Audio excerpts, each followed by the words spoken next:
Episode 1 of Sisyphus. The myth begins with a strange machine turning on. Seohei and her father sit together as a host of different soldiers, examine various men and women. They give them shots, before jumping into this portal, with Dong Kai telling his daughter to start running when she arrives. As she's captured, he tells her she needs to pretend she can't talk and warns Seohei not to trust anyone, especially Han Tae-sul. Seohei awakens in Korea, having seemingly jumped back in time. Snatching up some clothes from the washing line, she takes her suitcase and begins walking alongside a train track. Her bare feet are bloodied, but she continues on until a drone spots her. This alerts numerous soldiers who all ominously happen to be wearing gas masks.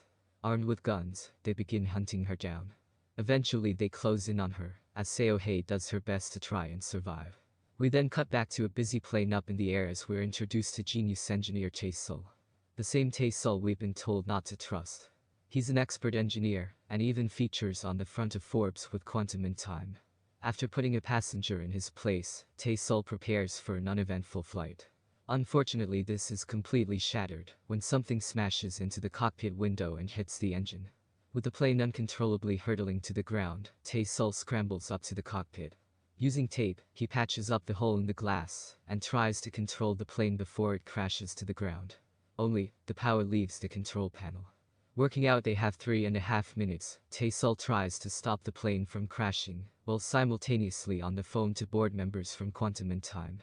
With everything looking grim, Tae-sul has Seung-bok record his speech as he decides to hand over his possessions, believing it to be the end of his life. He even gives the safe passcode to his assistant too. Tae-sul tells him to get rid of all the research data and ends the call. Time runs out. Tae-sul straps himself in and prepares for the worst. As brief flashes come into view, Tae-sul awakens in hospital, surrounded by monitors, and in a critical state. A news report confirms that he managed to fix the plane, saving the lives of 261 passengers. Despite relaxing at home, the board want to get rid of Tae-sul from the head of the company. Even worse, Tae-sul is actually taking pills to try and succumb his grief over his brother, Tae-san. Eddie Kim tells him to snap out of this and get therapy, warning that the fate of the company is on the line. A month passes and Tae-sul takes his advice and attends therapy, but he's not exactly thrilled about it, especially given his therapist seems to be one of his past flames. Tae-sul's issues with Tae-san go way back, as we cut back in time and see this take place. Tae-san showed up on the eve of a big night for the company, rambling about a suitcase and how they're not alone in the world. Tae-sul, however, refuses to listen. In fact, he even knocks his brother down to the ground and walks away, allowing security to escort him out the building. Back in the present, Tae-sul returns home and sees the bloodied co-pilot waiting for him. He seems to be in shock and asks Tae-sul if he's on the control bureau's side. He mentions how it wasn't a bird that crashed into the plane and hands over a USB. While he leaves, Tae-sul takes the USB footage, which happens to be camera footage from the flight deck, and plays it on his computer. Here, he sees a suitcase and Tae-san somehow smashing into the front of the plane. Meanwhile, Seohei shows up in an alleyway and demands food from an indebted man called Jae-sun. Sun tries to phone the police to report her, as she's ordered numerous different food items including a banana with its skin intact. She even recites the numbers for the lottery before they show up too. When the news mentions Tae-sul, she inexplicably glitches out and collapses on the ground. When she awakens, Seohei happens to be in Sun's room, where she opens up her suitcase to reveal several trinkets and a strange blue orb. Eventually she convinces Sun to phone Tae-sul. Only, he's busy doing some research of his own surrounding the plane. Because of this, he misses another meeting with the board and Seohei's call. Tae-sul is a man possessed, determined to figure out what happened to the plane. He's racked with guilt, especially given the last time he spoke to Tae-san he told his brother to leave.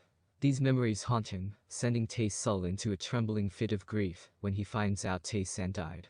Kang Seohei leaves a message for Tae-sul in the present, telling him that people are watching and coming for him. She mentions the suitcase and implores him not to open it. Only, as we cut to Tae-sul out in the field we see him stumble upon that very same suitcase she's warning him against opening. With a combination lock remembered from his time with Tae-san, Tae-sul opens up the suitcase. At the same time, the co-pilot speaks to reporter Kim on the phone and promises to tell them everything. Before he leaves the car park though, his car has been sabotaged as he turns the key and explodes in a fire inferno. Episode 2 of Sisyphus. The myth begins with Tae-sul opening the suitcase and marveling at what's inside. A strange key is joined by an elementary school notepad and a camera, which holds some dear memories between the two brothers. This exact camera helped them with their early endeavors into quantum in time. An old flip phone has 100 missed calls too, but when Tae-sul connects it to his phone, it rings again. He answers tentatively, where an excited voice speaks to Tae-sul, believing him to be Tae-san. Tae-sul plays along and mentions the field he fell in. Mr. Park chuckles, asking about the control bureau and whether his limbs are intact. Upon learning about the key, Tae-sul is told to give up the code on his right arm. The moment of hesitation that ensues is enough for Park to end the call, knowing he's not talking to Tae-san. Tae-sul instead shows up at his apartment, where police are swarming the area. With no one on tape and the security alarms picking something up, forensics claim the place has been left in a complete mess. Funnily enough, this is just how Tae-sul leaves everything. One thing is clear though, the painting is left upside down. When the officers remove it, an ominous message is scrawled on the wall in red paint: "Don't look for your brother. If you do, you will die." When the police leave, Tae-sul searches around fruitlessly for where this key may be used. As he throws the key in the suitcase, he comes up with an idea and decides to use the camera roll to develop the film. With a darkroom set up, Tae-sul has the pictures developed himself. These seem to be of Tae-san, which strangely are taken after the apparent date of his death. In fact, some of these have actually been taken in the future, including a conference 2 days from now, and Tae-sul's future marriage to Seo-hae. Bong-seon is just as confused as Tae-sul. Meanwhile, Seo-hae awakens to glorious sunlight. Heading outside, she notices a number of other residents on their rooftops playing. It's a clear contrast to where she's from, where the air is toxic, and everyone is forced to wear gas masks outside. And now we catch a glimpse of the control bureau. Hwang Hyun-soon questions the restaurant owner, the same owner who received a call from Sun surrounding Seo-hae last episode. The owner believes Hyun-soon is after illegal immigrants, until the man brandishes a Geiger counter and scans him. The radiation is off the scale. This causes the men to silently quarantine the restaurant owner. Seo-hae meets Sun when he returns home and decides she's going to Busan. She's determined to head off and visit Tae-sul, stopping him from opening the suitcase before it's too late. Just before she does, she begins glitching inexplicably. Sun strikes up a deal, promising to take the girl to Busan in exchange for the lottery numbers. Unfortunately, their negotiation time is up. The control bureau arrive, armed with guns, as Seo-hae notices them and realizes they need to run. The guards burst into the room and find Sun alone, cowering in the corner. Seo-hae, however, is hidden behind the door. She moves like lightning, dispatching all the guards and managing to fight her way through them all. The pair make it to the rooftop, where Seo-hae inexplicably throws Sun like a ragdoll, scrambling across the rooftops. Unfortunately, they're stopped by Hyun-soon, who applauds their effort and holds them both up at gunpoint. Seo-hae grabs her counterpart and the pair manage to drop off the roof into a rubbish truck below. The control bureau don't follow though, having gained what they needed from the apartment. This includes the phone message Seo-hae left for Tae-sul regarding the suitcase. Tae-sul meanwhile launches an investigation of his own. Eventually he figures out that the key could open a safe belonging to Tae-san. In particular, a safe inside their old quantum and time headquarters. He races over to investigate, finding a way in and noticing numerous documents and newspaper clippings up on the wall, including some from the future. Tae-sul starts to question what's happening, as flashes of Tae-san come bleeding back into his consciousness.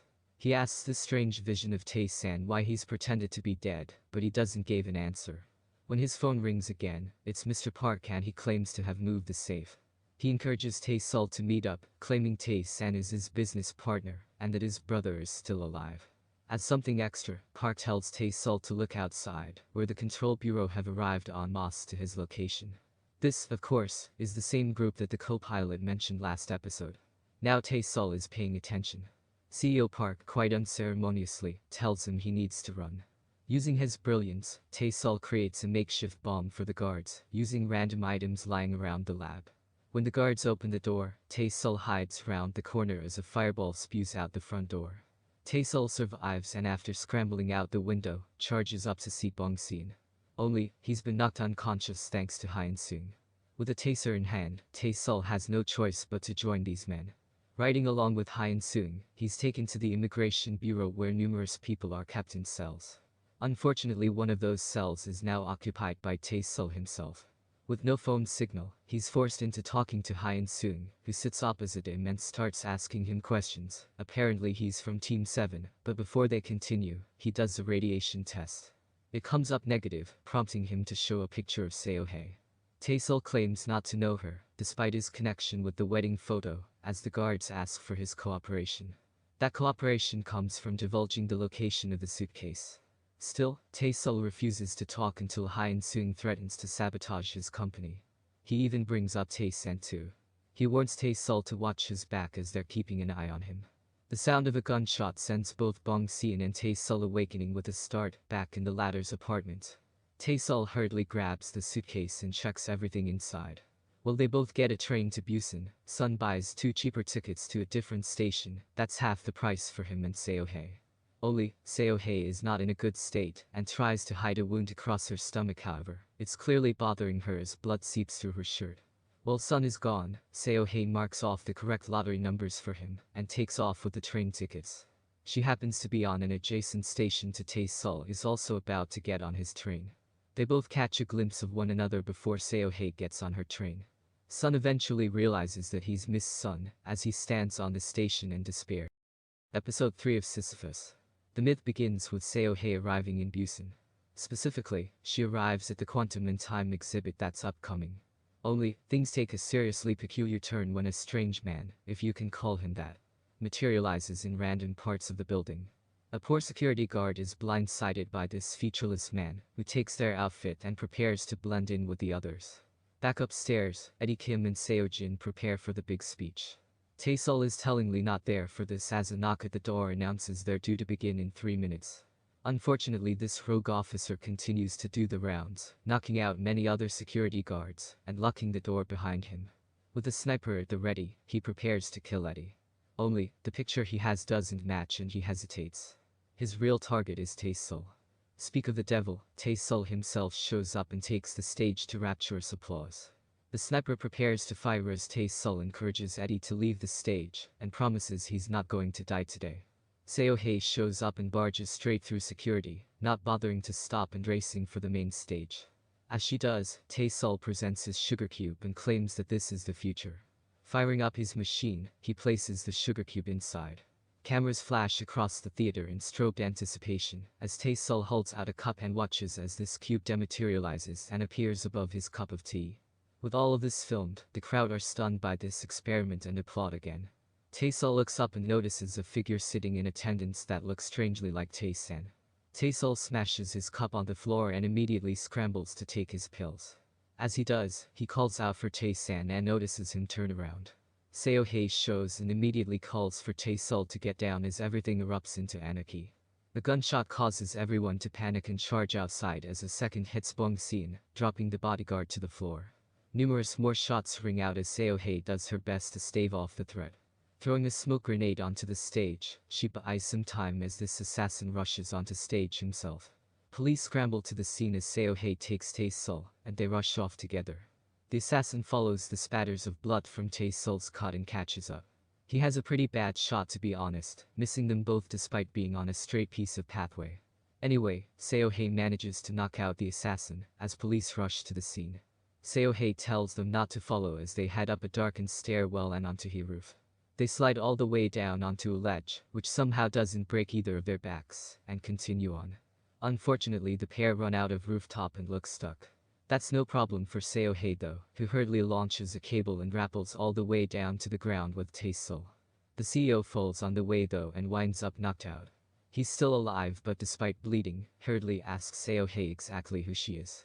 Their conversation is rudely interrupted by Mr. Park though, who shows up and encourages the pair to come and talk. Only, that talking includes getting knocked out and kidnapped. News of this gets across to Eddie Kim and the others who try to work out what to do next. No one seems to be mentioning the strange deformed security guard though, but with the control bureau lurking about, we can forgive that for now. With the stock price falling, Kim Han-young meets with Eddie Kim privately and tells him they should vote Tae-sol out and try to salvage the company for themselves. Meanwhile, the crime bureau arrive at the crime scene, led by Hwang Hyun-sung. He tells his men to clean up the mess as he wonders quite how they could have missed a target like this. They decide to search the different motels for Tae-sol, but pause when Hyun-sung finds something on the floor. He mentions the brokers, as we cut back to CEO Park again. Tae-sol and Seo-hye awaken and are shown around by CEO Park. With guns to their back, they're encouraged to head into his studio and eat. It's been 72 hours since the quantum and time incident, and Tae-sol's bodyguard is in a critical condition. After eating and catching up, CEO Park updates them on what he's doing. It turns out he's tasked with looking after people who jump over from the other side. The reason they've been brought in is not for killing, that's something exclusively reserved for the Control Bureau. They're actually there to help keep them safe. Tae-sol eventually finds out what's really going on. Seo-hye interjects though and claims the future is a mirror of the present and can't be changed. Park is impressed and asks again for the key, in exchange for telling them exactly what's going on here. Tae-sol agrees to the deal. Tae-sol is eventually brought to another area where he's given a vest to wear and some pills for motion sickness. They all ride off together where CEO Park starts looking through Seo-hye's things. She finds her gun and even starts reading her diary too. Seo-hye is enraged and forces him to stop as everything ends with another standoff. Tae-sol transfers 150 million won for Seo-hye's diary and manages to quell the threat. The Control Bureau show up at a construction site ready to do an inspection. They chase after a man who seems to omit a strange reading, while Park watches with the others from afar in his car. He rings Bing Bing back at a Siamert and is handed some new coordinates to follow. There, Seo-hye and Tae-sol stand, still at gunpoint, as Park asks about strange occurrences, including weird photos he doesn't remember taking. Now he's starting to understand, and just in time too as the scanners start going crazy. Right before their eyes, the ground shakes and shudders. A suitcase materializes into existence, along with the glitching remains of a man who seems to be from the future. Tae-sol can only watch in stunned silence. Episode 4 of Sisyphus: The Myth begins in 2035 as we see Seo-hye removing her gas mask and exploring a post-apocalyptic Seoul. As the camera pans out, we catch a glimpse of this ruinous world, complete with hiccups of green shrubbery clinging to the side of long-abandoned buildings. Seo-hye checks out the remains of a body in a car before scouting the area further, urban tombstones of our civilization that serve as a reminder of a time long gone.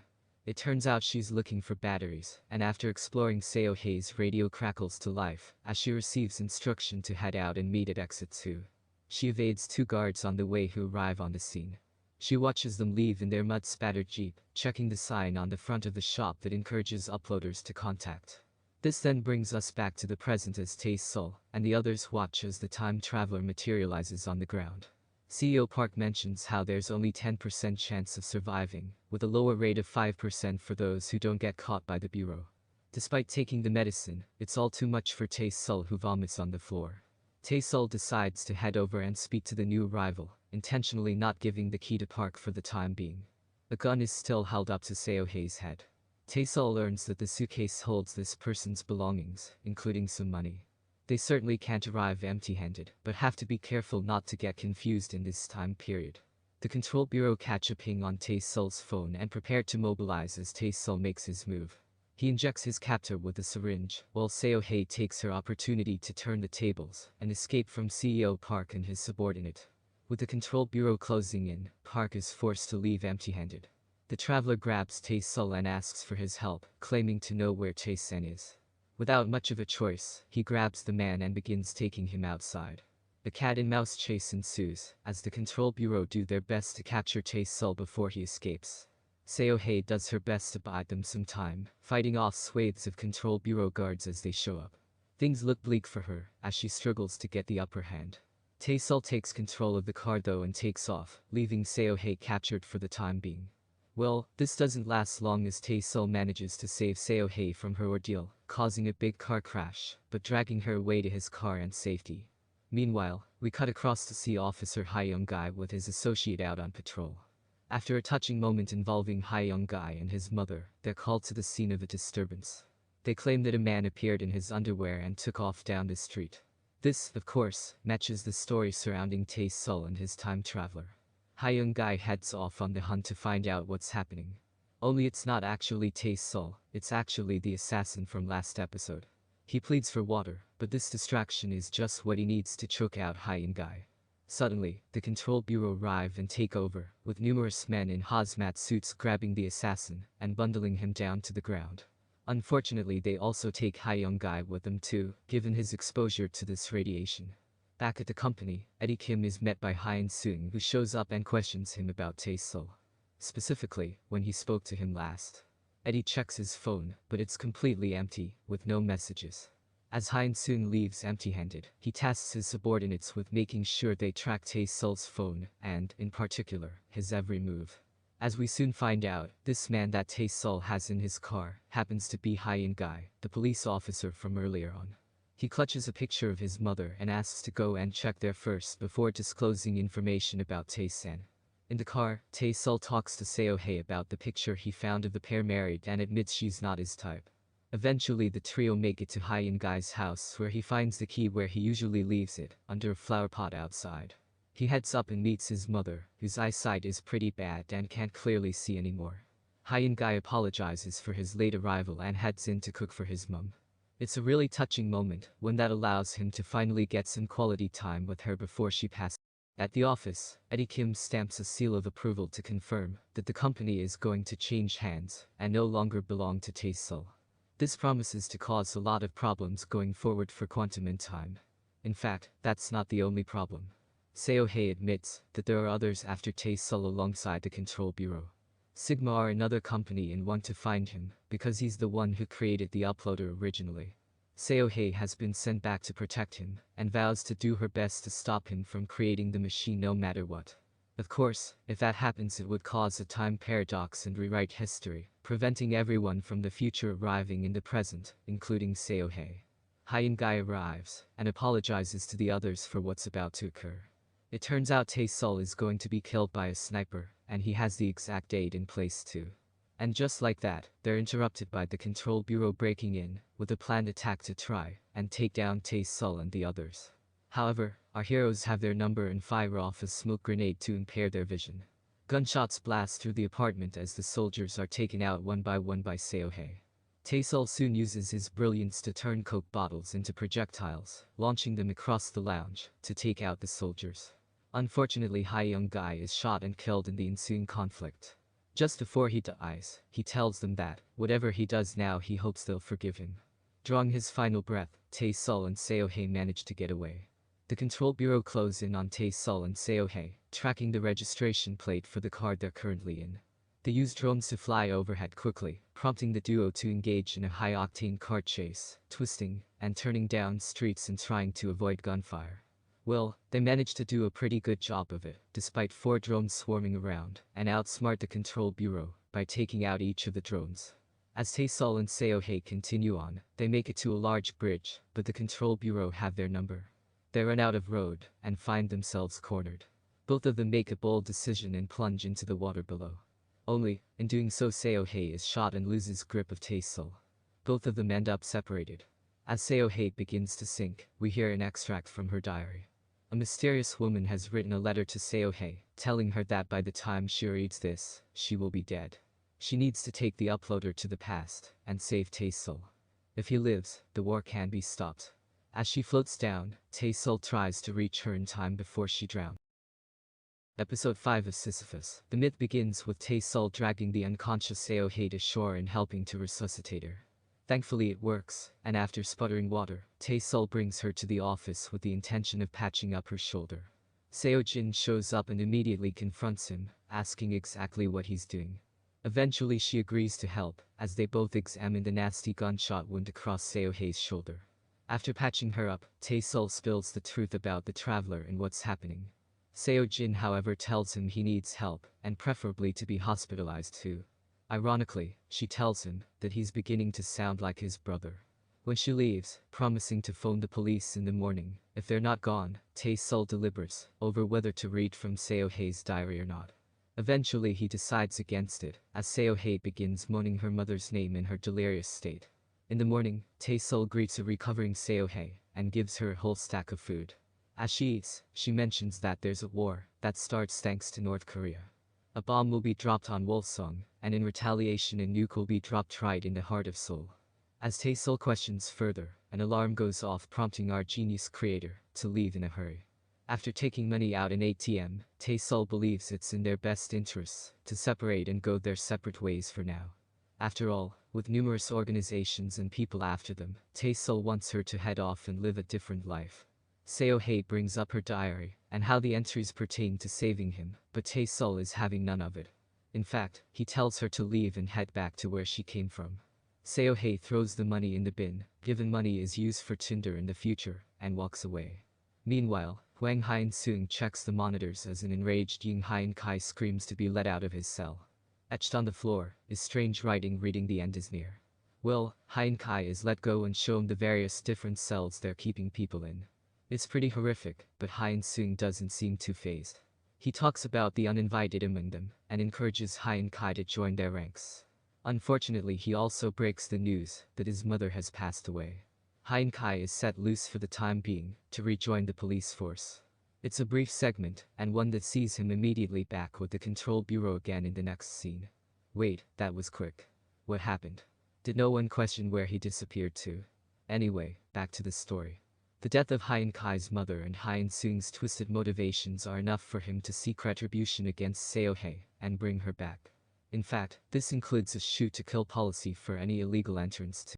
Both Tae-sul and Seo-hei continue to struggle, finding it difficult to concentrate alone in the wake of the bombshell reveals. Seo-hei rushes straight into the middle of the road, spinning out and losing control. Thankfully, Tae-sul grabs her hand and admits that he needs to find his brother, knowing perfectly well what it's like to be alone. Still standing in the middle of the road, they shake hands and agree to team up as cars eventually pass them. We then jump back to the future, no pun intended, as Seo-hei goes hunting for resources with her father. Unfortunately, they're attacked in an abandoned supermarket by a group of bandits and a remote-controlled buggy. The pair are surrounded, with nowhere to go, and eventually work together to thwart the threat. Seo-hei tracks down an 18-year-old kid in charge of the drone. Just as he looks set to strike Seo-hei, her father arrives and kills him. He warns his daughter not to get soft as blood oozes from his stomach. They make it to a sauna where Seo-hei deliberates over what it would be like to hang out there. In the present, Seo-hei does just that and visits a sauna with Tae-sul. There, she proudly admits that she's been drinking the bathwater. Well, that's just put me off my dinner. It certainly hasn't put Seo-hei off eating though, as she sits with Tae-sul in the cafeteria. As they talk, Tae-sul wonders where the uploader may be, and realizes it's probably still at his apartment. When they show up, Tae-sul heads into his lab where Seo-hei asks if anyone has ransacked the place. Well, the key in question happens to be hidden within a stack of decoy keys in the drawer. After fishing it off, Eddie Kim suddenly comes rushing in as he believes someone is inside the house. Seo-hei and Tae-sul hide inside the closet and are saved at the last second by Eddie receiving a call and not opening up. He mentions how he's given up looking now and walks away. Just before he does though, he seems to shoot a knowing glance at the closet. That evening the pair spend time together, checking out the gorgeous skyline and talking about their changed fortunes. Seo-hei discusses the future and how it's very different to how things are now. As they talk, Seo-hei eventually falls asleep on Tae-sul's shoulder. As the episode closes, Hien-kai attends a brief at the control bureau, along with the rest of the soldiers who all decide to band together and track down Tae-sul and Seo-hei. Driven by the loss of his mother, his anger gets the better of him as Hien-kai eyes up a sniper rifle he intends to use. Episode 6 of Sisyphus. The myth begins 19 years ago as we starts our journey on 6 August 2001. This happens to be a significant date in history, as we're shown Tae-sul and Tae-sen's headquarters. A vibrating phone sees a sleepy Tae-sul pick up while his brother is working at the station. He tells Tae-sul he'll be home soon and hangs up. Tae-sul comments how he's screwed and checks the computer. As it whirs to life, he hits the escape key and causes a nationwide blackout, plunging Seoul into darkness. This, unfortunately, extends to the underground where Tae-sen is working, although thankfully the emergency lights are still on. Tae-sen notices a man appear on the train tracks with a suitcase, holding a picture of him and Tae-sul together. On the back is a list, detailing the different attacks made against Tae-sul. These include dates and incidents we've already seen, but tellingly we don't see everything on this. At least, I don't think we do. Anyway, this traveler suddenly awakens and takes off down the tracks, stumbling as the train approaches. Tae-sen seems to follow. Elsewhere, CEO Park stews in his office, eventually getting up and writing a check for 3 million won to Kim Jin-wei. Bingbing chirpily shows up though and sees what he's doing, making a point of showing how little the other employees get. In the present, Seo-hei awakens and takes off with Tae-sul. Unfortunately, they're being watched. The pair shake off any suspicions though and show up at a quantum and time party. Seo-hye is going to head in alone while Tae-sul hides, comments how it's too risky for him to attend. After tentatively putting an earpiece in so they can communicate, he hands over an M just in case everything goes awry. The control bureau do eventually show up at the estate though, with strict orders to shoot the woman dead if they see her. Anyway, Seo-hye shows up and begins talking into the earpiece, not exactly making it discreet that she's undercover. Eddie Kim notices her, but everything is interrupted by Kim Han-young taking the podium. He introduces Eddie as the new CEO, while Tae-sul watches from the window. While he's apparently trying to be discreet, the establishing shot has him stand out like a sore thumb, peeking in the upstairs window. Eddie eventually introduces himself to Seo-hye, telling her that she looks familiar. He asks whether they met at the conference, as she tries to remain calm and collected. Just interject here, given she was on the news and wanted, surely any sort of disguise would have been better than just waltzing in unannounced. Anyway, back to the story. Eddie Kim continues to probe Seo-hye, who remains silent when he asks if she knows Tae-sul. She tells him she's there with a friend, but tellingly doesn't point out who. However, while glancing around she suddenly spies Tae-san and races off. Seo-hye informs Tae-sul too, but the connection is poor on the earpiece. In the office though, he notices documents on the table linked to Sigma. Specifically, a sort of agreement that binds Quantum and Time to this shadowy group, allowing them to share technology together. Kim Han-young suddenly shows in his office, prompting Tae-sul to break his cover and confront the old man. It turns out Sigma are the investors, but Tae-sul's nonchalant attitude has got the better of him here. Han-young scoffs at his ignorance, telling him he should have been paying more attention in the team meetings. It turns out Han-young has been working with the Control Bureau all this time, and warns Tae-sul that he's surrounded. Unfortunately he lets his guard down as Seo-jin shows and stabs him with a syringe in the neck. Seo-hye is all alone, as Eddie Kim follows her through the house. Thankfully, Tae-san grabs her and yanks the girl into a nearby room, as Eddie scrambles for all his security and workers to try and track her down. Alone, Tae-san tells Seo-hye to stay away from Tae-sul. He knows who she is and warns that he'll kill her if she continues. When Seo-hye leaves the room, she rushes out the complex, but finds herself surrounded by the Control Bureau. Outside, she's shot in the leg by Hyun Kai with his sniper. With her locked in his sights, he whispers goodbye as Seo-hye hits the amp and saves her skin. Only temporarily though, given the lights eventually come back on and she's surrounded. Sun comes racing in with his flashy sports car though, and whisks her away. Hwang Hyun-sung tells his men not to shoot as they need to check the license plate, essentially allowing them to get away with Seo-hye. When Tae-sul awakens, he finds himself in his office with Eddie Kim and Seo-jin. Only, apparently he's only just been shot and he's gone back in time to the moments after being hit at the conference. Specifically, August 19th. Tae-sul doesn't trust anyone or anything around him and charges out the hospital. Or, well, he's in the process of doing so until he's captured and stuck with a syringe. Tae-sul eventually goes for an MRI which shows damage in the frontal lobe. After this assessment, he's finally taken back to his apartment where Eddie makes him an iced banana smoothie. He even gives him a couple of tranquilizers too. Tae-sul starts to believe this new reality as Eddie eventually leaves. When he does, Tae-sul mopes about the place while suffering from a nosebleed. It's pretty suspect to be honest, especially when Seo-jin shows up and offers him more pills.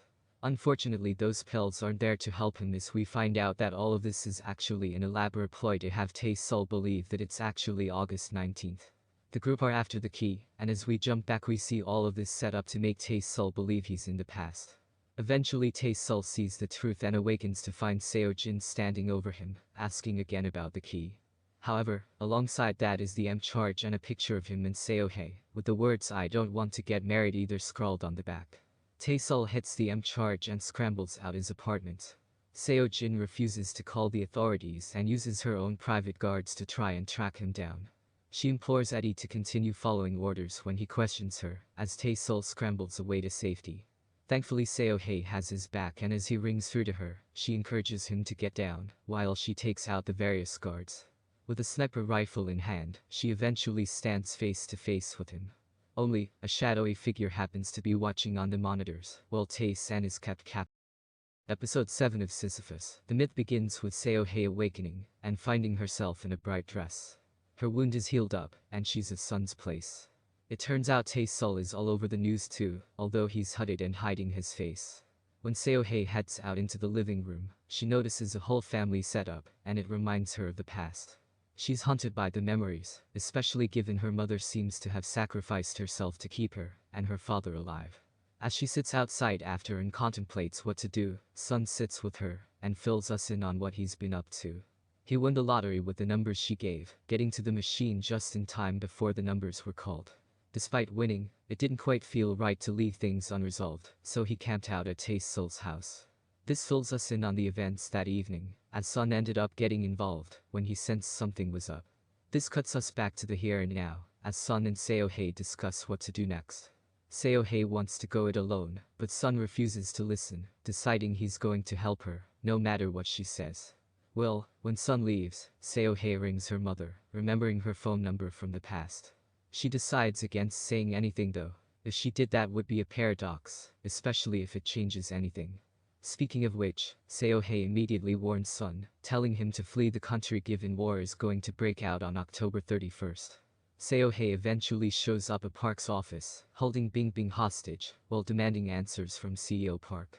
She drops the key on the table, asking for his help in exchange for taking the key for himself. Specifically, she wants 3 people able to leave the country safely, Sun and his family. Second, she wants his help in saving Tae-Sol, given the man with the hooded jacket is very clearly not Tae-Sol. Well, in order to do that, Park claims that they can send anything from the future back to the present. This includes an imp, which Seo-hye joins with a photo of the pair together. This explains why these were in Tae-Sol's office last episode. Park also explains that, no matter what he does, there's no way she'll be able to change the past, no matter how hard she tries. With word out that Tae-Sol ha escaped, Seo-hye is driven up to see him by Sunday. Sun tries to convince her to join him and flee the country, but she refuses. Instead, with sniper rifle in hand, she heads off to the alleyway, where she helps out Tae-Sol. This, of course, explains the moments leading up to last week's standoff, but from Seo-hye's perspective. She promises to be there for him and holds his hand, leading Tae-Sol down to Sun's car. Together, they drive off to Asia Mart, where Seo-hye says her goodbyes to Sun for the last time. She casts a lingering glance at her before eventually letting him leave. Tae-Sol hands over the key as they find out the safe Park has actually holds the uploader inside. Only, that's what he's been led to believe. In actual fact, the safe is completely empty, and the only thing there is a letter addressed to Tae-Sol. Park allows him to read it, as it turns out to be a note from Tae-san, promising that the blueprints are with him. He asks his brother not to worry as he's going to do his best to try and save Tae-Sol. At the end of the letter, he claims to know who Sigma is as well. Only, they're interrupted by the control bureau showing up outside. It turns out Seo-hye phoned them and gave away their location. After giving them a route out, Park decides to sacrifice himself and tells Bingbing not to turn off the downloader under any circumstances. He immediately heads outside and distracts them all, deciding to sacrifice himself. At the airport, Sun changes his mind and decides against leaving the country. Has he just signed his own death warrant by doing this? I'm sure we'll find out soon. Anyway, Tae-Sol and Seo-hye eventually show up at Chairman Kim Han-young's estate. Tae-Sol is just casually waiting in his office, while Seo-hye happens to be outside with a sniper on him. Quite how though remains to be seen. Just to quickly interject, the laser pointer faces Han-young's chest, which faces away from the window and toward the brick wall, with a large chest of drawers. Logically, this could not happen unless a mirror is reflecting the laser dot just right. Anyway, I digress. It turns out Sigma has arrived and spoke to Han-young a month before he and Tae-Sol's first meeting. He claimed to hold medicine that could heal his wife. He told Kim to invest in the company and encouraged Kim to put Tae-san in a mental ward. Tae-Sol is disgusted and eventually leaves, as the laser sight disappears. Meanwhile, Eddie Kim leads the conference for Quantum in Time. They've decided on a new leader, but just before announcing who, Tae-Sol waltzes in and thanks Eddie, taking the podium for himself. He tells Tae-san that he misses him and also calls out Sigma, telling him not to hide. He promises to find him no matter what. And just like that, we cut to the architect from The Matrix. Wait, no, it's not. It's actually one of my absolute favorite K-drama actors, Kim Byung-chul. He's surrounded by monitors and seems to be the face of Sigma. Anyway, Chairman Han eventually makes a big decision and decides to commit suicide. We then skip forward to his funeral where Sigma happens to be in attendance. Episode 8 of Sisyphus. The myth begins August 6, 2001. We're back on the train tracks as Tae-san stumbles upon this man from the future. It's here we finally find out his identity. As he flickers and glitches, we learn that this is actually Sigma. He eventually stumbles off, oblivious to the train fast approaching.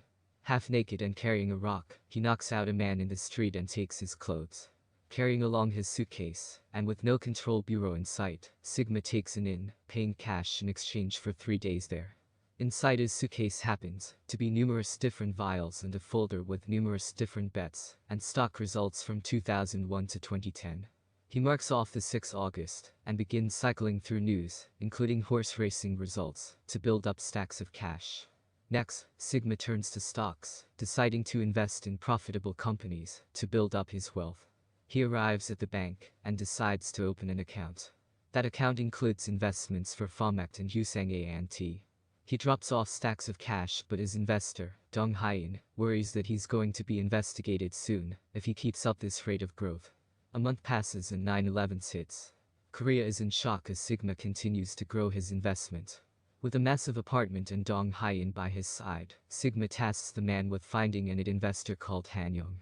He wants him by his side, which brings Chairman Han into this project. Sitting down to dinner, Sigma wastes little time bringing up Han's wife and her illness, handing over medicine to help. Given the incurable nature of owls, Han decides to use this for his wife. She recovers too, as Han is left shocked. This solidifies his trust in Sigma, as he tasks the man with investing in Taesul. He mentions how he'll be in touch and leaves, prompting us to cut forward to the day of the conference, when Tae-sen showed up. It turns out Sigma was actually in attendance, hiding in plain sight, while all this was going on. He noticed Tae-sen from the doorway, and even watched the brothers fight too. After, Tae-sen noticed Sigma in the corridor, and asks outright what he's done to Tae-sul. He watches menacingly as the security take him outside. Despite the investments, Sigma is deep in thought, while he looks out at the Seoul skyline. In fact, he outright tells Dong Hyen that everything is going to burn soon. We then cut forward to the present day as Dong Hyen holds an envelope with details surrounding Tae-sul. He grabs his stuff and quickly phones his wife, telling her to leave with their son and make it to the airport. He promises to see them soon, but mentions how he needs to tell Tae-sul something first. On Terryoi, he doesn't get a chance to do this as he's hit by a car. Back home, Tae-sul begins sifting through facial recognition across different CCTV cameras to try and find Sigma and work out who he is. Using the picture Tae-san has taken, he has a faint outline to go on but nothing substantial. Tae-sul keeps his focus on the Paxco conference room and continues to valiantly find out who he is. Seo-hye arrives and exhibits her concerns over his obsession, telling Tae-sul that she's worried about him looking for Sigma. She warns against creating the uploader and reminds him that this could be risky. She talks about the war and refuses to help with this endeavor. It also turns out Tae-sul dies on October 31st. Tae-sul suddenly hits a match on his facial recognition, coming across Sigma and Dong Hyen in the newspaper, front page in a big blown-up picture regarding the hedge fund investment loss. While everyone looks shocked, he's the only one casually looking at the camera at the back. No suspicions there then. Despite this, there's no file on Sigma, but there's on Dong Hyen, whom we learn was killed a week ago. At the control bureau, CEO Park is kept in his cell and beaten down relentlessly. The officers threaten his family, but Park hits back, claiming he too can find their family if need be. Getting nowhere fast, Wang Hyen-soong decides to turn the bureau's attention away from Tae-sul and onto Seo-hye instead. Seo-hye and Tae-sul continue to investigate Sigma, heading over to Dong Hyen's house, where they find a painting. This shows the Seoul skyline burning. Tae-sul snaps a photo of this too, using the painting to work out exactly where it would have been painted. He matches it up perfectly with room 904 on the adjacent building. What are the odds? The door slides open too, and both Tae-sul and Seo-hye head in. The smell of oil paint fills the air as they notice an oil painting on an easel. The painting inside is of Sisyphus, the eternal sinner in Greek mythology. As they discuss what this means, someone arrives at the doorway. The pair notice and head off in hot pursuit. They miss them though, as another assassin blindsides them outside. Tae-sul and Seo-hye work together to fight him off, and eventually head back home. On the back of this, Tae-sul takes her back home, and helps patch Seo-hye's hand up. Watching videos online, Tae-sul realizes that this day is Seo-hye's birthday, and he tries to work out what to do about it. We then skip forward to our post-apocalyptic timeline again. Seo-hye messes about at an abandoned fairground, claiming it's a nice view despite skeletal remains all around her. Seo-hei's birthday is interrupted, though by someone stalking from afar. Seo-hei senses something is not quite right, and eventually watches as a wolf jumps over her and takes out the rabbit. Seo-hei then heads back to her base of operations, not bothering to wear a gas mask this time, and bringing back snacks for the pair. Her father is clearly not in a good way, leading her out again to find medical supplies. Seo-hei finds some antibiotics, and is forced to fight her way out the building. She eventually charges through a glass window, dropping down an entire floor, and making it outside. She continues running as day inexplicably turns to night, and the soldiers now chasing her have gas masks on. With packs of wolves on the horizon, and despite carrying automatic weapons, the soldiers decide to pull back and retreat. This leaves Seo-hei in peace. In the morning, Seo-hei heads back out again, but finds herself looking out at the cracked skyline of wreckage. She finds a gravestone with the notebook from before, with the first page saying happy birthday to Seo-hei. As she begins removing rocks from the pile, she finds herself, or at least a dead version of herself. Next to her seems to be another person, but quite who, remains to be seen. Within the notebook is that wedding photo of Tae-sul and Seo-hei, with instructions to do her best to take the uploader and save themselves from certain doom. Episode 9 of Sisyphus. The myth begins with Seo-hei awakening at Tae-sul's place, recovering from her hand injury. She asks about Sigma, but Tae-sul tells her they should take a break given it's her birthday. The fun fair brings up lots of treats, including photo opportunities on the merry-go-round and a chance to laugh while wearing cat ears together. When they do sit and discuss the future implications of stopping Sigma and the uploader, Tae-sul hands over 2 tickets to a pool villa. As he heads off to get them some snacks, Seo-hei starts to glitch out as she notices her mother and a younger version of herself from afar. Well, that younger version winds up in front of Tae-sul at the queue, while Seo-hei picks up coins that her mother has dropped on the ground. Eventually, Tae-sul receives a call from a mystery ID which he immediately recognizes as Sigma. He drops his ice cream to the ground as the control bureaus suddenly show up and begin hunting for him and Seo-hei. Well, this leaves Tae-sul with a choice of saving the girl or stopping Sigma. The gunshot piercing the air is enough for Tae-sul to make his choice. Only, this leads to failure as Seo-hei is captured and taken away, while Sigma remains untouchable, at least for now. We then cut to October 31st, 2020 as Seo-hei is driven up to her grandmother's house. Only, this is cut short by multiple missiles flying overhead. This, of course, is the start of the war. It's pretty shocking too, and there's lots of high-octane action as the missiles pummel Seoul into submission. A raging inferno brings Seo-hei and the family out of the tunnel they were planning to drive through, while missiles continue to rain down around them. Determined to make it to safety, the family find a bomb shelter and manage to open the door enough to head inside. The switchgear is down though, thanks to the failing electrics. With 3 minutes left until certain nuclear doom, Seo-hei's mother makes a big decision and steps outside to shut the door. She sacrifices herself as the nuclear blast ravages through Seoul on this horrid day. We then jump back to September 30th, 2020 with Seo-hei cuffed to a metal chair in the Control Bureau's HQ. Hyun-gai's ID doesn't work for the interrogation room, leaving Hyun-seung to deal with this himself. He tells Seo-hei that he knows everything, and then asks why she approached Tae-sul. Bit of an oxymoron there, eh? Anyway, the torture continues, and he injects Seo-hei with a lethal serum that causes the girl to glitch out. While they struggle to get anywhere with her, both Seon-ho and Seon-jae wind up joining CEO Park in the cells. Seon-ho is not in a good way, but CEO Park convinces the guard to get the pills for him. Determined to save Seo-hei, Tae-sul starts to piece together a route using fragments of his own knowledge when he was driven there by the Control Bureau. Using his senses, Tae-sul narrows down an exact location where the Control Bureau is situated. Before that though, Tae-sul shows up before Eddie Kim and makes a scene in front of all the investors. After the meeting, Eddie berates Tae-sul for not showing up at the chairman's funeral, but he obviously has his reasons why. As the two come to blows, Tae-sul records their confrontation and eventually leaves with Sun waiting in the car. In fact, Tae-sul decides to use Sun and plant him in the position of Eddie Kim.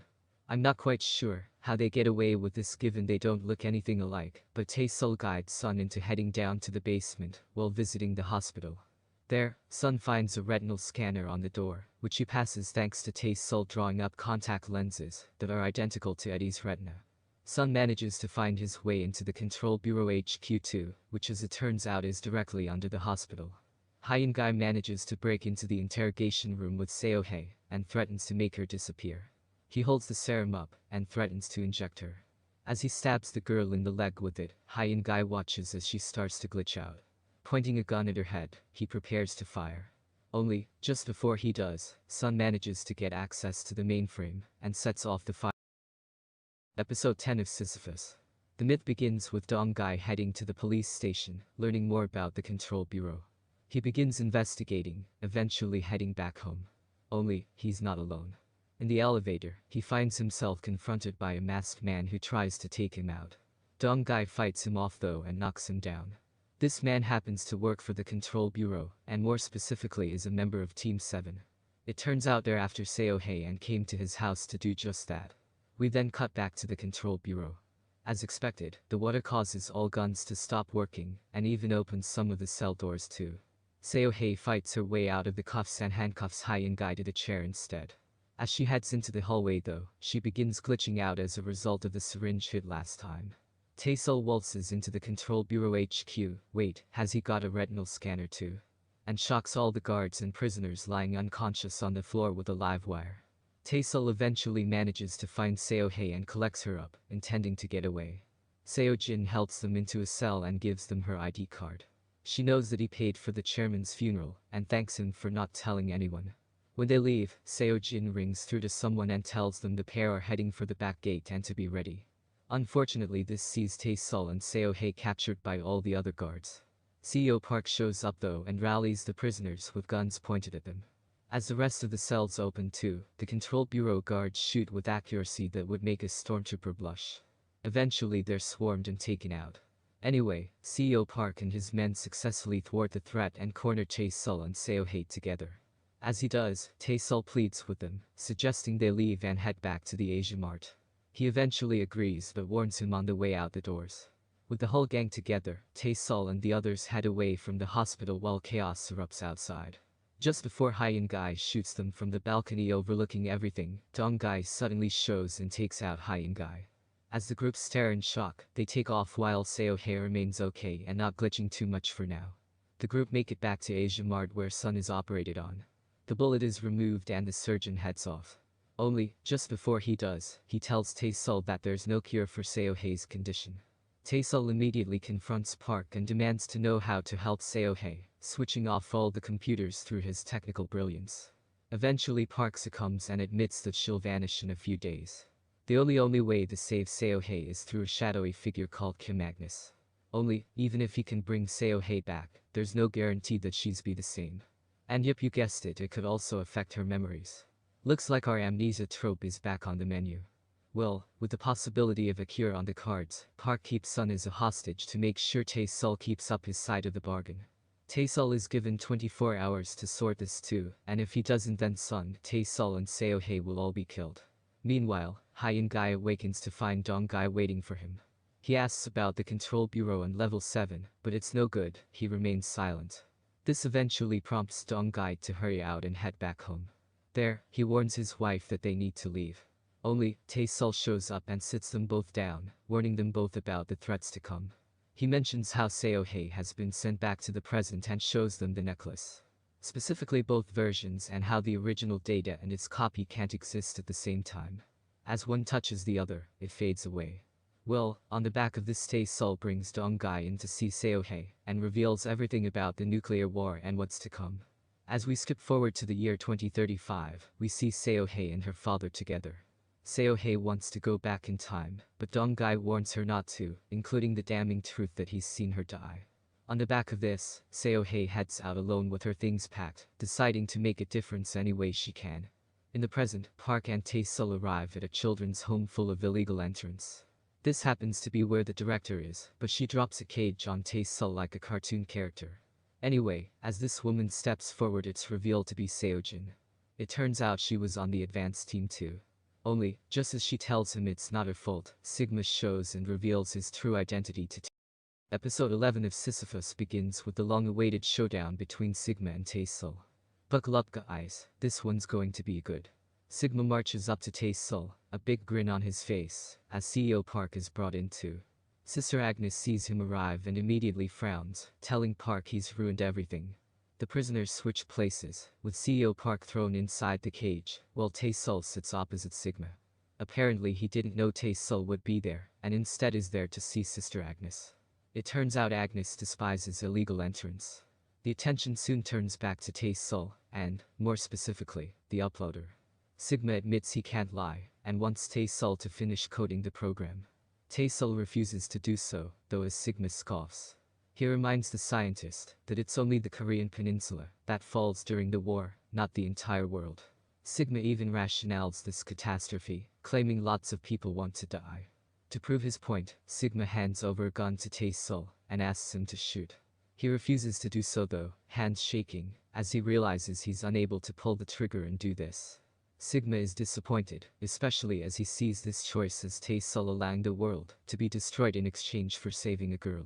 After some back and forth jabs, including Sigma telling Tae-sul he's the root cause for his brother's suffering, he admits to being the one who broke into his apartment. He smiles, claiming he can get anywhere and leaves. However, not before asking Tae-sul if he recognizes him. Tae-sul's puzzled look proves he doesn't. Back at Asia Mart, Bingbing continues to use the computer, but Tae-sul backing up the server has caused big problems for them. In the midst of talking, Sun deduces that Sigma is the one caught in the middle of all this. Just then, Sister Agnes, aka Seo-jin, arrives with Tae-sul and the others. She places the receiver on Seo-hae's head and tells them all to leave except Tae-sul. Alone, Agnes confirms that Seo-hae is lost in her mind, wandering through different timelines. This means Tae-sul needs to jump in and try to guide her toward the light. Meanwhile, Park and Seo-jin speak in the present. Apparently Park deceived her, after promising to help her out if she got Tae-san out of there. At the same time, Ha-young-gai is relieved of his duty for the time being, especially on the back of Ha-in-sung finding out about Seo-hae. With the door left open, Ha-young-gai sneaks into the main chamber and grabs a gun and badge. He also takes Seo-hae's file too, which confirms everything that she's been doing all this time. This all seems to be part of the master plan, as Sigma speaks to Ha-in-sung at the Control Bureau about both Seo-hae and Ha-young-gai's destiny. With an injection, Tae-sul is whisked up into Seo-hae's memories. Wandering through this surreal wave of locales, he finds Seo-hae just wandering around, chilling outside. Only, she doesn't recognize him. At least not to begin with anyway. Seo-hae suffers from a nasty headache which eventually sees her bolt upright and come to her senses. Unfortunately she's not alone in feeling ill. Tae-sul begins coughing up blood. Something is seriously wrong. In fact, Tae-sul is suddenly whisked up into his own past memories. Specifically, they find themselves together during the moments he was deceived at his father's funeral. We then cut forward to Tae-san and Tae-sul spreading their father's ashes by the beach. As he and Seo-hae continue to jump through time, we see more of the pair spending time together. With Tae-sul still little, Tae-san stayed strong for his brother, weeping in private, so he didn't have to see. Our Tae-sul sees this take place, and it breaks him, realizing that his father has always been so strong for him. The next door leads them to the day Tae-san died. Tae-sul has 10 missed calls and refuses to answer to him. Sitting with Seo-jin, Tae-sul listens to himself talk about how Tae-san didn't raise him, and how his destiny is his own. It's a step too far for Tae-sul, who suddenly glitches out and transports them both to a strange wasteland. There, Seo-hae offers some encouraging words to him, allowing them both to step through the next door, where they wash up on the West Sea, with the quantum and time headquarters in the backdrop. Unfortunately, Tae-sul's syringe is shattered, only allowing one to work. He decides to bring Seo-hae back and sacrifice himself. With only one available to use, he injects Seo-hae and stays on this strange beach. He tells Seo-hae that she's more important to the future than he is, and tells her to catch Sigma. Now, just to remind everyone that Tae-sul still being alive is the only reason all of this has played out the way that it has. So if Tae-sul stays inside this weird memory machine, then the uploader is never created. This actually stops the war and time completely resets. His whole idea about Seo-hae catching Sigma would never come to pass, because it's literally impossible to continue down this timeline. Anyway, best to switch your brain off, and not think about logic 1 iota. I digress. After kissing, Seo-hae awakens to find herself in a Siamart. With Seo-hae gone, Tae-san suddenly shows up on the beach with Tae-sul, telling him he was sure they'd meet up again. It turns out he's been hiding in this weird place all this time. Tae-sul apologizes, grabbing his brother and weeping. However, it turns out he has a syringe ready to take him back. Tae-san confirms that this is the last time they'll see each other and promises that he'll always be there for him. It's a touching moment and one that allows the two brothers to finally hug it out and say goodbye. Tae-sul eventually does wake up though, hugging Seo-hae warmly as the two survive their ordeal and prepare for what's to come next. Episode 12 of Sisyphus. The myth begins with Seo-hae in the future, falling down a hill and landing in the middle of an abandoned building. With a map in hand, she wanders on, through the urban landscape to the desert. Alone, she consults her map, trying to find an ecological park. With a dust storm blowing in, Seo-hae dons her balaclava, rather than her gas mask, and soon finds herself consumed by sand. Thankfully, her father is there to help and he manages to hoist her free. As the dust storm passes, he and Seo-hae sit together around a campfire. Under the light of the dancing flames, he warns her not to go after the uploader. He hands over his weapon and tells her if she wants to go, then she'll need to kill him first. Well, Seo-hae refuses to do this, and instead asks for his help getting back to the past, so she can find Tae-sul. They both return to the city but find themselves hiding quickly when that familiar gang from before show up. As the threat passes, they both head into the open but find themselves caught at gunpoint again. A strange man holding a sniper rifle comes at them. It's Bong scene. We then cut back to see Seo-hae and Tae-sul awakening from the machine. Seo-hae sees her father up on the rooftop and shows him a map to the abandoned bunker.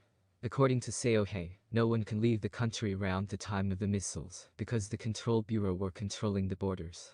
Meanwhile, Park reveals that he made a deal with Sigma to protect Tae-sul in exchange for him giving the key. It turns out that first call to Park actually had Tae-san sitting right next to him. Sigma caught Tae-san, and Agnes injected the serum into him, desperate to make sure he didn't get away again. Anyway, Park soon receives the USB drive and the password to access its contents too. On the back of this, Park manages to get the machine working again. Just as he does, he shoots the wall and tells Seo-hae and Tae-sul that they both owe him a debt now. Well, Seo-hae breaks and bombshell reveals that the future has already been changed. Seo-hae dodging a bullet is reared in parts of the timeline, while stem cells to regrow Seon-ho's brother's limbs, courtesy of Seo-hae throwing this over, allow for it to be changed further. Alone with Seo-hae in his apartment, Tae-sul asks about the uploader. Specifically, he asks what will happen to her if he doesn't make it. Seo-hae dodges the question and instead heads out to see Sun.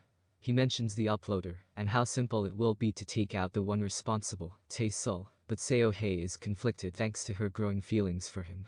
The pair soon begin to investigate the paintings though, with Tae-sul using a weird device that scans and uploads it onto his computer.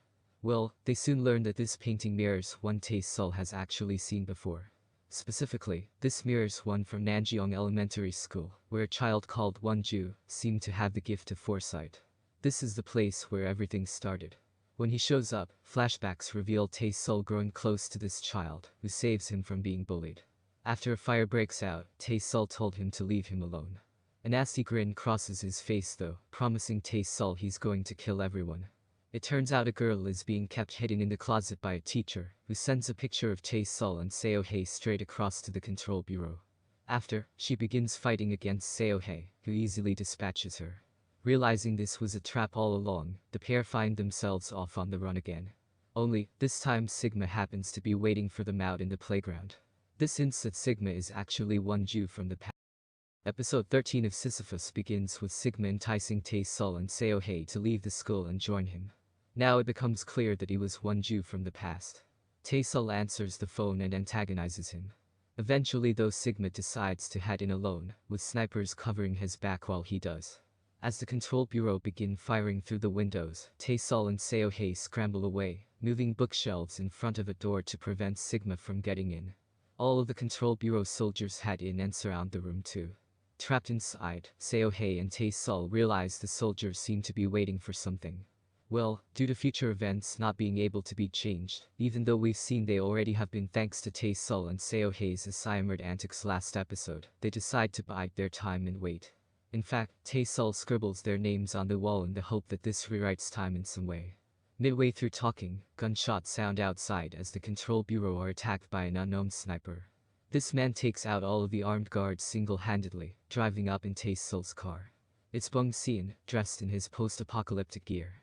However, he's clearly injured. As we jump back to the post-apocalyptic future, timey-wimey wibbly-wobbly and all that. Bong Xian drives Seo-hei and her father to the station. There, numerous dead bodies line the floor. The pair wait in the middle of the train tracks and camp out, where Dong Gai implores his daughter never to meet Tae-sul in this timeline. If she does, then it will cause problems.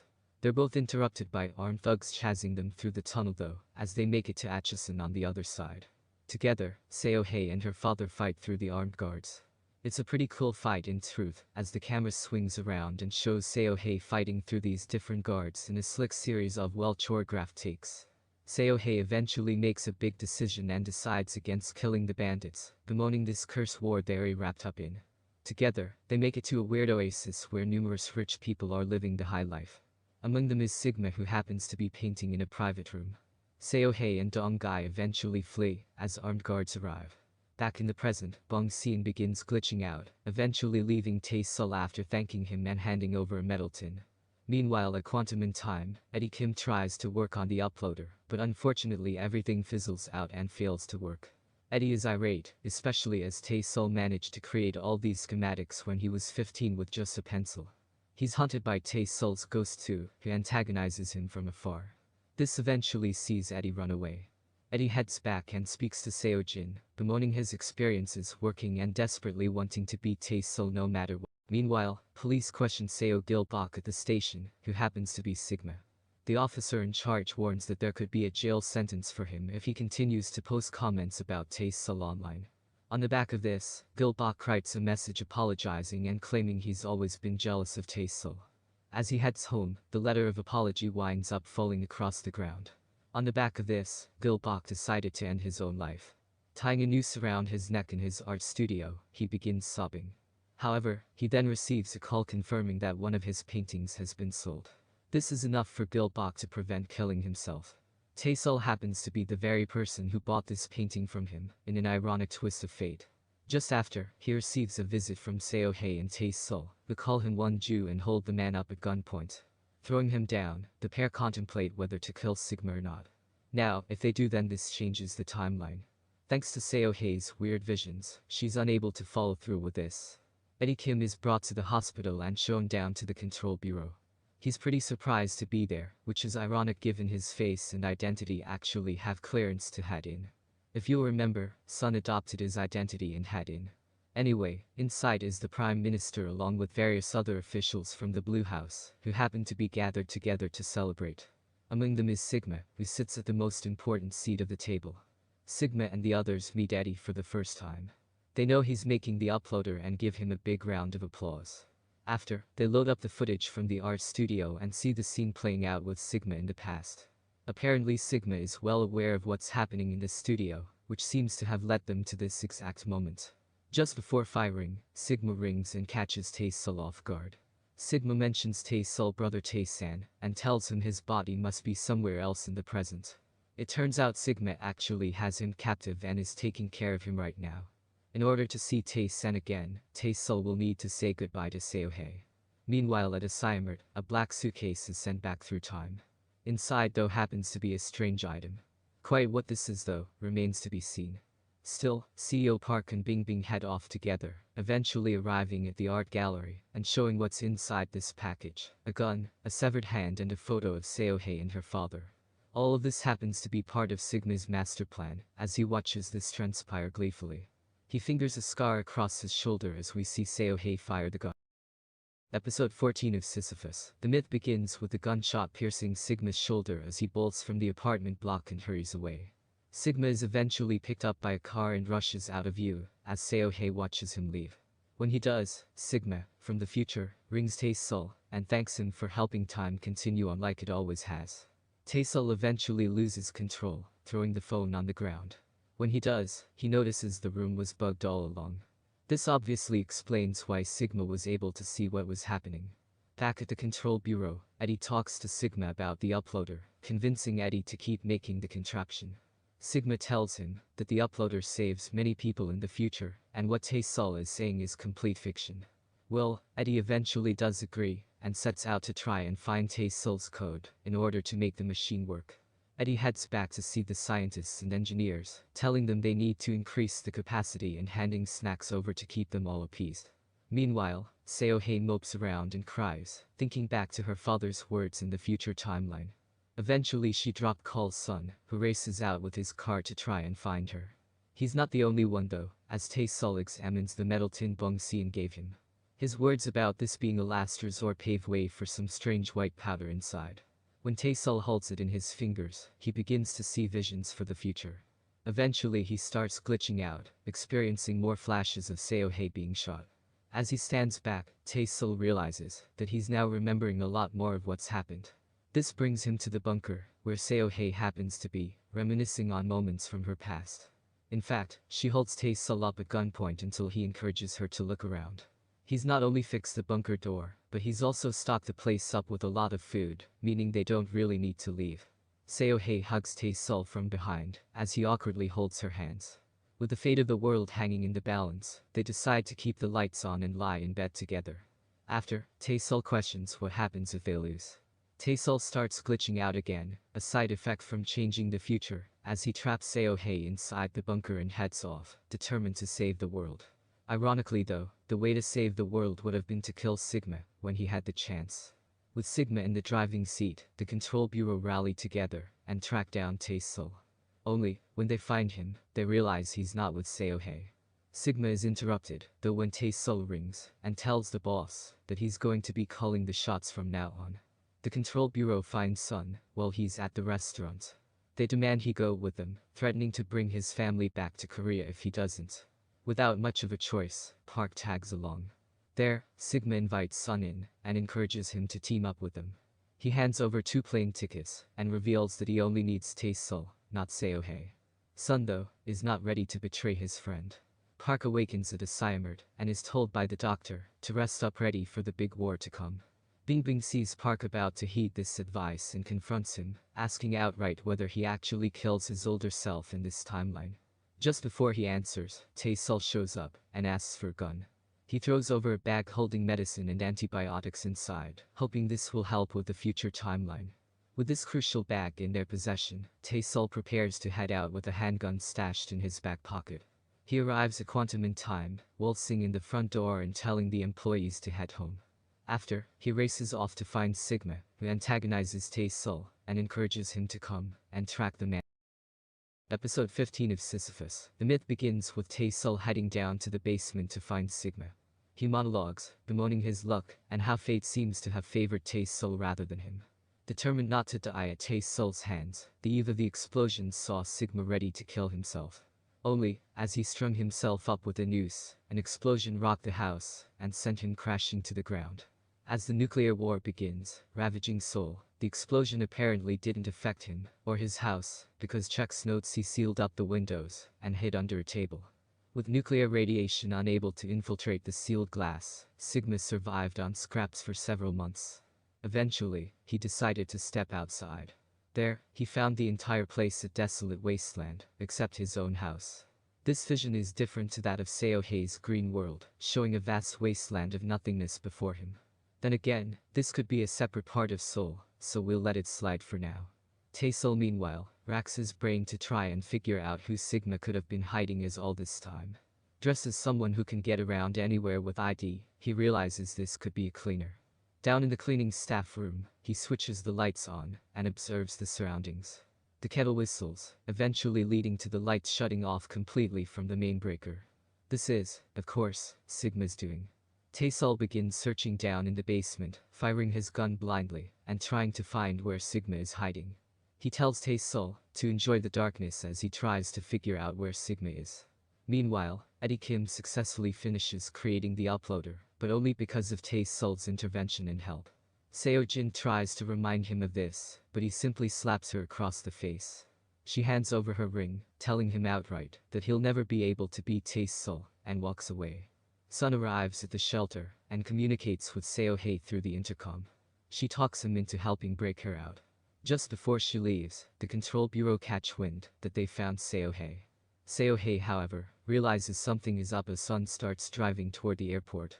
She tells him to pull over, unwilling to listen, as Sun reveals the truth. He doesn't want her to die, and after what Sigma told him, he wants to get out of Seoul completely. Seo-hei refuses to listen and remains fixated on helping Tae-sul. Sun then makes a big decision and decides to save Seohei. He stands in front of her and takes the bullets designed for her as Hyun-Guy empties the clip. Seohei is enraged, and after beating the control bureau puppet down, he tells the boy to get lost. Back with Sun, he hands over his watch and tells her it can be a little uncomfortable to wear to begin with. Determined to get revenge, Seohei walks back along the long bridge, even though there's a perfectly good car next to her. Meanwhile, Hyun-Guy shows back up at the control bureau, which is completely empty save for Hwang Hyun-sung. Hyun-Guy has a gun, but he holds off firing for now. He listens in shock as the boss talks about how they needed to secure the future. With everything set in motion, Hyun-sung admits the truth, confirming that his mother didn't die at the hands of Seohei. It was actually him all along. Hyun-Guy decides not to kill him though, as he doesn't want to kill anyone, except Sun. Eventually he drops the gun and walks away. We then cut to the year 2035 as we see the uploader in action. It survived the nuclear blast, which is a miracle unto itself, and paves way for Seohei and her father to burst into the lab and kill numerous soldiers operating inside. Together, they fight their way through, but find themselves completely surrounded by soldiers. Sigma shows up though and hands over a card confirming his identity. Seohei vows to stop the war by saving Tae-sul and killing him. Sigma chuckles confidently and eventually walks away, allowing her to step through the uploader. This coincides with those moments in the first episode with Seohei told by her father to keep running. This catches us up to the present where Tae-sul happens to be in the church with Sigma. It's here he reveals that he actually sent back some of the nukes through the uploader, explaining his "the future is already here" message. Anyway, Seohei eventually shows up and blasts her way through to the church. A shootout ensues, as Seohei hesitates while Sigma holds Tae-sul up at gunpoint. Sigma encourages her to shoot him, but Seohei is not able to do it. This is it. This is the moment that can stop the war and everything that's happened, but Seohei is too in love with Tae-sul to pull the trigger. However, now it becomes clear that Sigma intentionally ordered his troops not to shoot her to make the pair grow closer together and fall in love. Sigma planned the entire thing, staging their romance and making sure everything plays out the way it should. As the episode ends, we're left with a big cliffhanger for finale. Episode 16 of Sisyphus. The myth sees this long, laborious journey come to a contrived end. CEO Park heads back home with a gun in hand. Only, Bingbing is there to stop him. She encourages her boss to follow her, but he refuses to listen. Instead, he heads upstairs to face his younger self who's currently in a fight with his wife. Only, it turns out Bingbing is actually Park's daughter, Jae-yoon. She pleads with him not to go inside, claiming nothing happens this day. And true to her word, little Jae-yoon shows up and sees Park standing with a knife. This is enough for him to stop and let her partner go. Outside the door, Park starts to glitch out, telling Jae-yoon he's sorry and that everything has changed now. Back at the church, Sigma lets Tae-sul go and allows him to hold Seohei's hand while they face him. Sigma chuckles, telling them he's won again. Although the events leading here have changed slightly, especially given there's no wedding, they've still ended up in the same place. Tae-sul claims to have a plan, though, and tells Seohei to trust him going forward. With a laptop in hand, Sigma asks for the uploader code. Tae-sul, however, begins glitching out and claiming the future can actually change. That change comes in the form of a phone call. It's Sigma's phone. He answers and in doing so, sees the entire uploader shut down. This small act causes Sigma to begin glitching out. The other soldiers all disappear from view, as Tae-sul and Seohei both wrestle for control against Sigma. Only, Sigma begins glitching out too. A figure up in the rafters, bathed in brilliant white light, suddenly fires a shot and hits Sigma. He's dead, and the world is seemingly saved. With the figure up in the rafters gone, Tae-sul works with Seohei to find the uploader for themselves. Once there, they evade Eddie Kim and begin playing around on the computer, determined to send themselves back through time. Park shows with his group too, having seemingly not glitched out after all. With several syringe shots and a dollop of completely misplaced humor, Seohei and Tae-sul are transported using the uploader to the day Tae-sul locks Seohei in the bunker. First up, the pair make it to the police station, where they find Seohei's father. They hand over a slip of paper and tell him to phone when they capture Gilbok.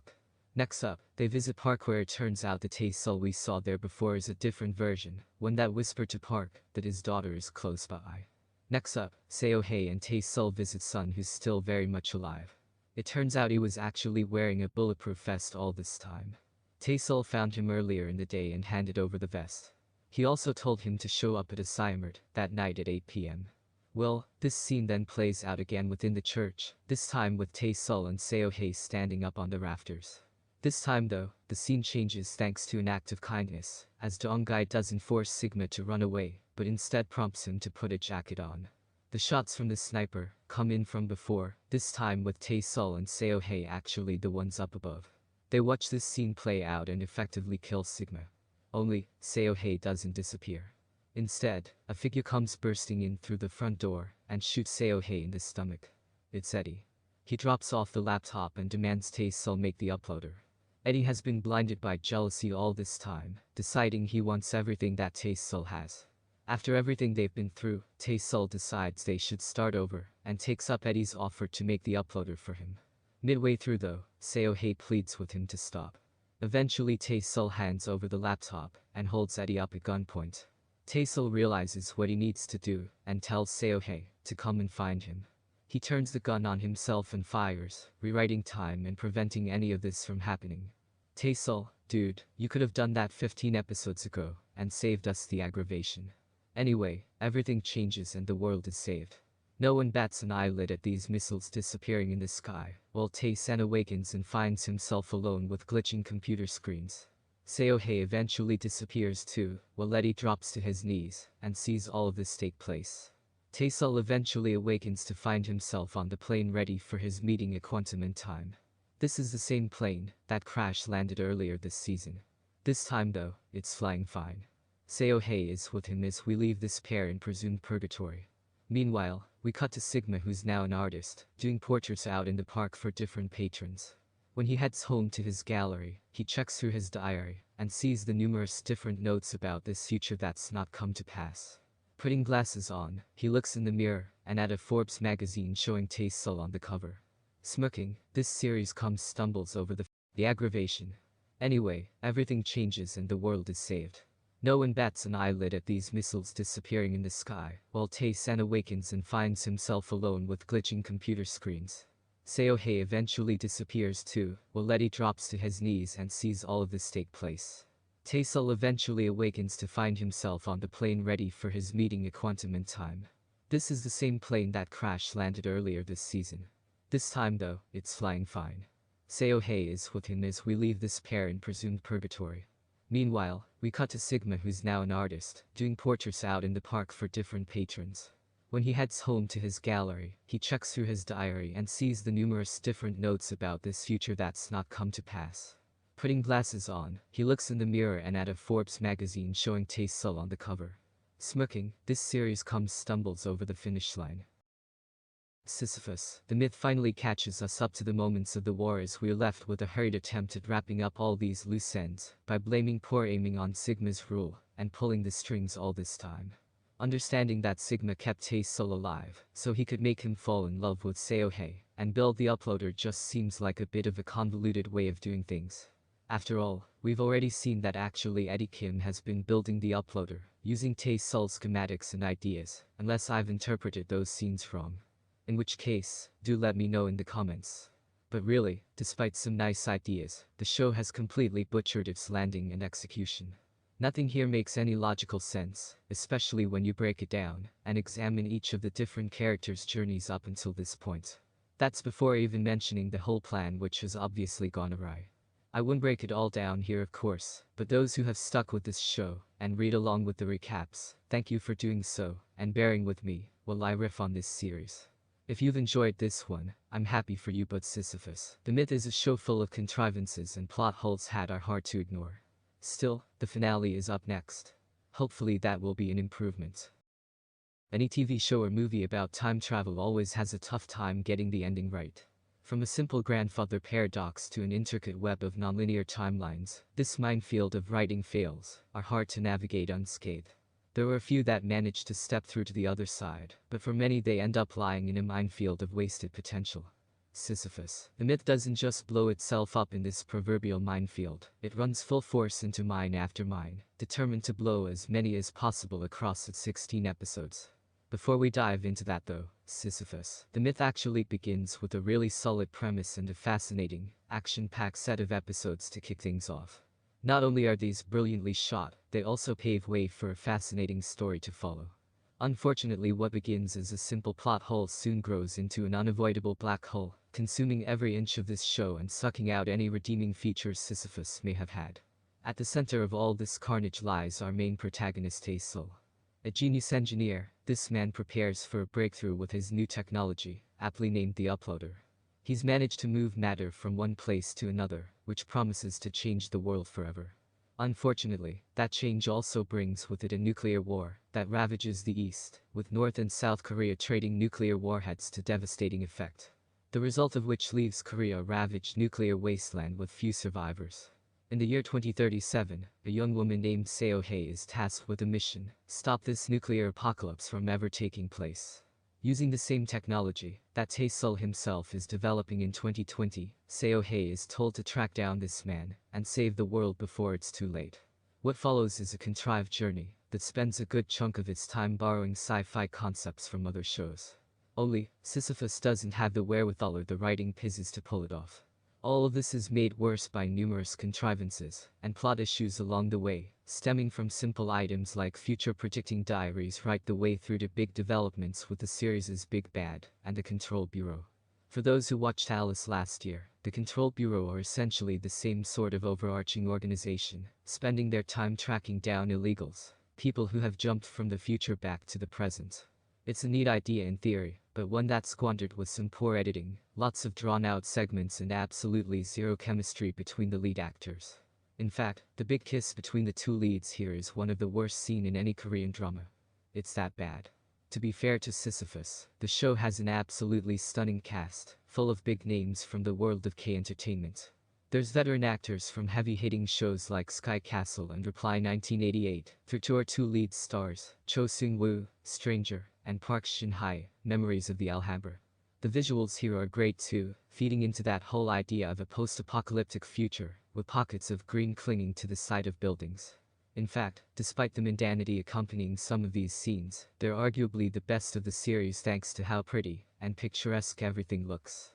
It's just a shame that the story doesn't follow suit. Much like the Greek legend of Sisyphus himself, Sisyphus, the myth is laborious and hard work at times. If you can go into this one and switch off completely, you may find something to like. For everyone else, and particularly those who want more meat with their sci-fi, Sisyphus turns to ash after taking a bite out the proverbial steak. This is certainly one of the most disappointing shows of the year and one that perhaps, given the production woes involved with this, should have remained on the